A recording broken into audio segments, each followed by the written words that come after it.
আজ আমরা যাচ্ছি NASA Johnson space centre Houston ঘুরে দেখতে। মহাবিশ্বের মহাবিস্ময় দেখার স্বপ্ন সবারই থাকে, কিন্তু হিউস্টন জনসন স্পেস সেন্টার দেখতে পাওয়া সত্যিই এক ভাগ্যের ব্যাপার। ১৬০০ একর জায়গা বিস্তৃত এই নাসা জনসন স্পেস সেন্টারটি নাসা অ্যাস্ট্রোনটসদের একটি ট্রেনিং বেস। মহাবিশ্বে যে সমস্ত মানুষ বিভিন্ন কাজে ব্যস্ত রয়েছেন তাদের মিশন কন্ট্রোল এই সেন্টার থেকেই হয়ে থাকে। দ্রষ্টব্য স্থানগুলির মধ্যে রয়েছে independence plaza, rocket park, mission Mars. এছাড়াও অন্যতম আকর্ষণ হিস্টোরিক মিশন কন্ট্রোল সেন্টার, যেখান থেকে অ্যাপোলো 11 16ই জুলাই 1969 সালে প্রথম চাঁদে অবতরণ করেছিল, তার পুরো কন্ট্রোলটাই এখান থেকে হয়েছিল।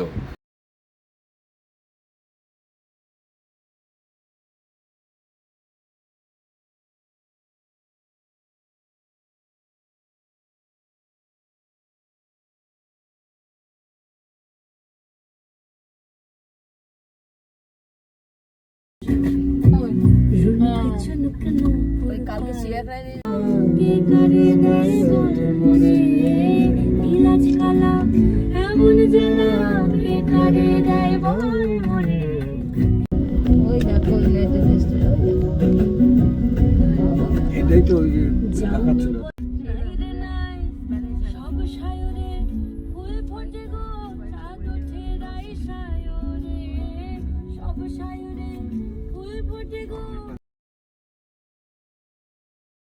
আমরা এসে পৌঁছে গেছি জনসন স্পেস সেন্টার হিউস্টনে।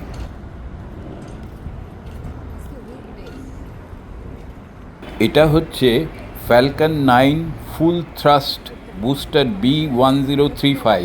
এখানে স্পেস শাটল রেপ্লিকা ইন্ডিপেন্ডেন্সকে দেখা যাচ্ছে শাটল ক্যারিয়ার এয়ারক্রাফট 905-এর ওপর। প্রবেশপথে টিকিট কাউন্টার রয়েছে, যেখানে বিভিন্ন ট্রাম ট্যুরের সাহায্যে সমস্ত ক্যাম্পাসটিকে বিভিন্ন রুটে ঘুরে দেখানো হয়। তবে অনলাইন বুকিং করে আসাই ভালো হবে।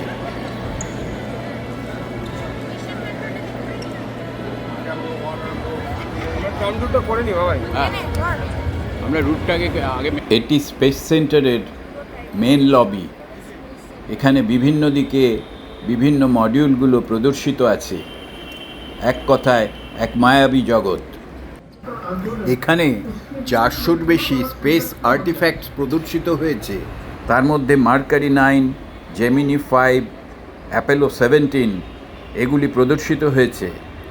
এছাড়া অ্যাস্ট্রোনটসদের বিভিন্ন পোশাকের মডেলও এখানে প্রদর্শিত হয়েছে।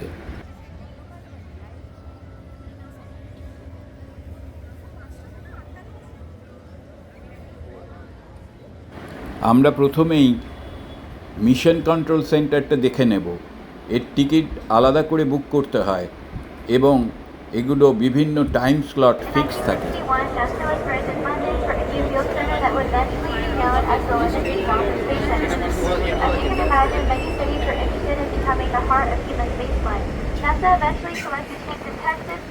এই স্যাটার্ন 5 মিউজিয়ামটিতে একটি পূর্ণাঙ্গ রকেট রাখা রয়েছে। এটা রকেট পার্কের মধ্যে অবস্থিত। এই রকেট পার্কে এছাড়াও অন্যান্য রকেটের মডেল প্রদর্শিত হয়েছে।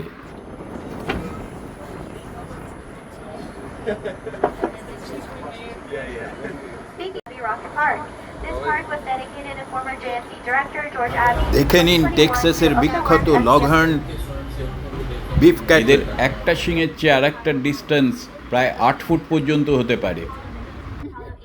রকেট পার্কে প্রদর্শিত হচ্ছে বিভিন্ন rocket.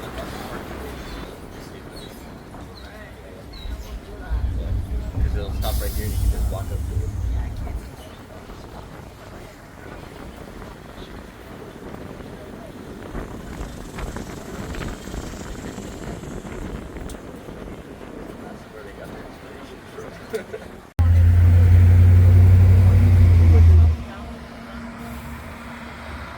entire concept of mission control and designing the control room, Christopher Kraft served as one of the lead flight এই test বিল্ডিংটি ministers হচ্ছে for iconic programs Christopher and craft programs. Mission control building.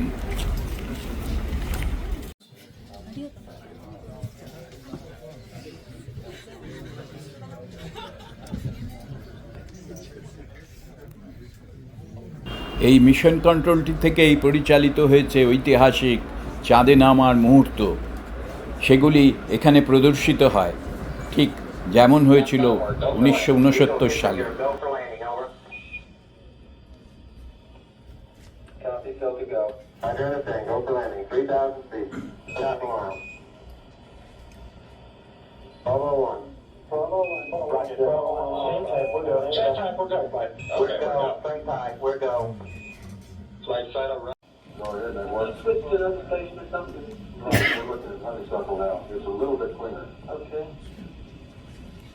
And now step off the land now.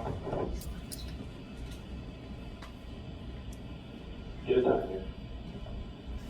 28, okay. That's one small step for man. One giant leap for mankind.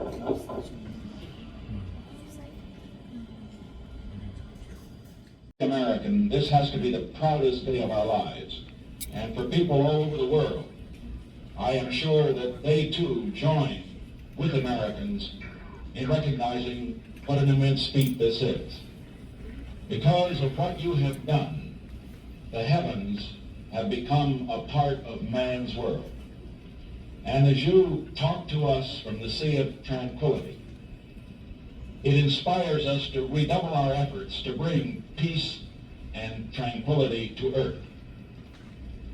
For one priceless moment in the whole history of man, all the people on this earth are truly one. One in their pride in what you have done, and one in our prayers that you will return safely to earth. Have contributed very substantially to the posture that this country enjoys today in space exploration. এবার আমরা দেখতে ঢুকলাম rocket পার্কের সবচেয়ে আকর্ষণীয় Saturn 5 রকেটটি। Saturn 5 হচ্ছে মনুষ্যবাহী একবার ব্যবহারযোগ্য রকেট, যা নাসা কর্তৃক 1967 থেকে 1973 সাল পর্যন্ত ব্যবহৃত হয়েছিল। মানুষের চাঁদে যাওয়ার অভিযান সম্পন্নের উদ্দেশ্যে পরিচালিত অ্যাপোলো প্রোগ্রামের অংশ হিসাবে এই 3 পর্ব বিশিষ্ট তরল জ্বালানি চালিত অত্যন্ত ভারী উৎক্ষেপণ যানটি তৈরি করা হয়, যা পরে মার্কিন যুক্তরাষ্ট্রের প্রথম স্পেস স্টেশন স্কাইল্যাব উৎক্ষেপণেও ব্যবহৃত হয়েছে। স্যাটার্ন 5 কেনেডি স্পেস সেন্টার থেকে কোনো ক্রু বা পেলোড হারানো ব্যতিরেকে সর্বমোট 13 বার উৎক্ষেপিত হয়। এটি এখনও পর্যন্ত বিশ্বের সবচেয়ে লম্বা, ভারী ও সবচেয়ে বেশি ইম্পালস সম্পন্ন রকেট, যা ব্যবহার করার পর্যায় পর্যন্ত নিয়ে আসা গেছে।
The Nissan is the actual subcarrier.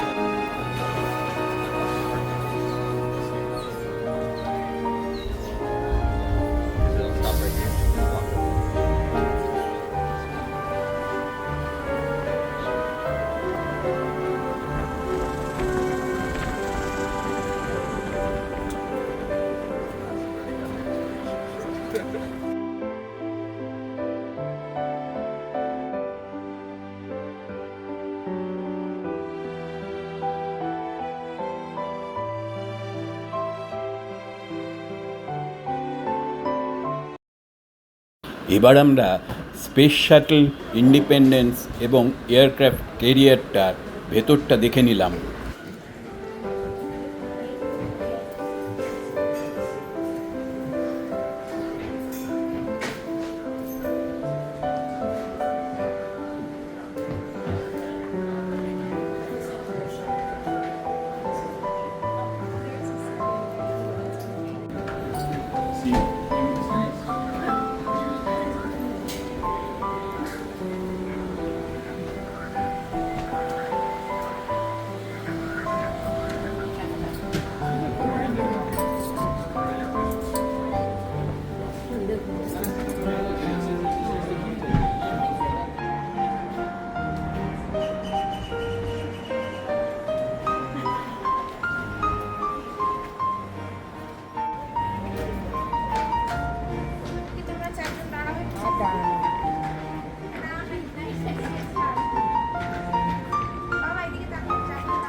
control room. They control room, piloted room.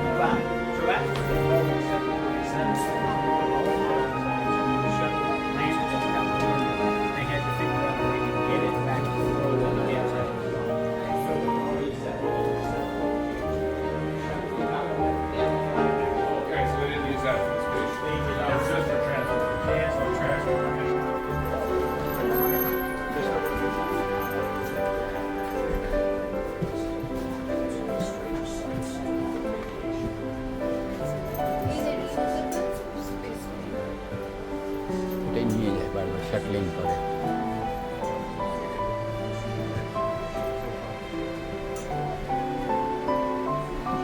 এরকম গেলে আমরা ঠিক যেতে পারবো। যাওয়া হচ্ছে না, এত ছোট সিট।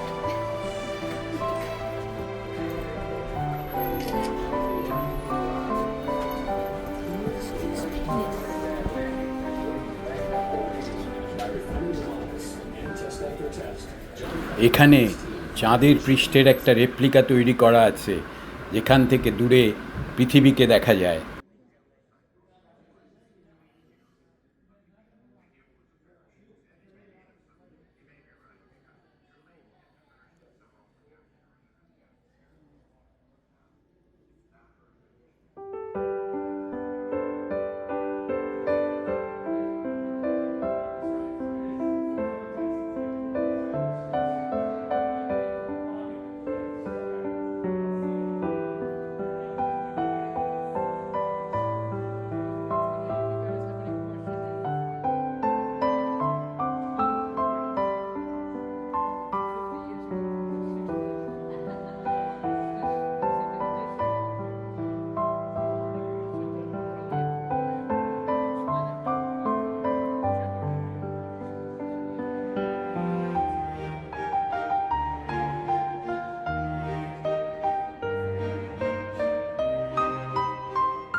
এখানে মহাকাশচারীরা স্পেস শাটলে জিরো গ্র্যাভিটিতে কিভাবে জীবনযাত্রা নির্বাহ করেন তা দেখানো হয়েছে।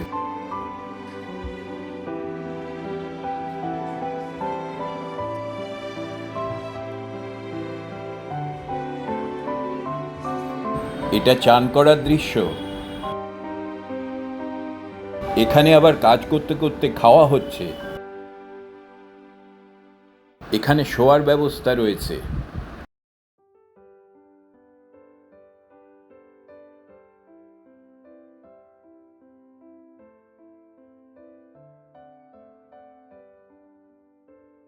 এত কিছু দেখার আছে যে সব বলে ওঠা সম্ভব নয়।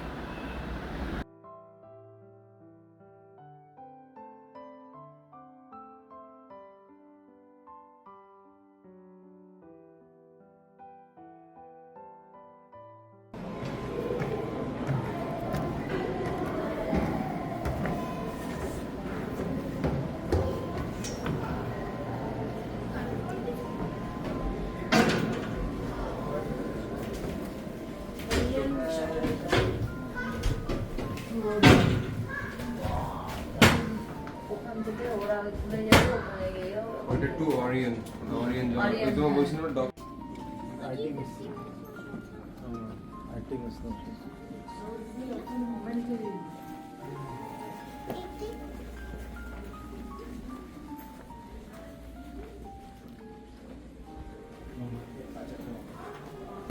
সারাদিনের এই অভিজ্ঞতা সারা জীবন স্মৃতির কোটায় তোলা থাকবে। আমরা আমাদের হিউস্টন স্পেস সেন্টার ভিজিট শেষে বাড়ির উদ্দেশ্যে রওনা দিলাম।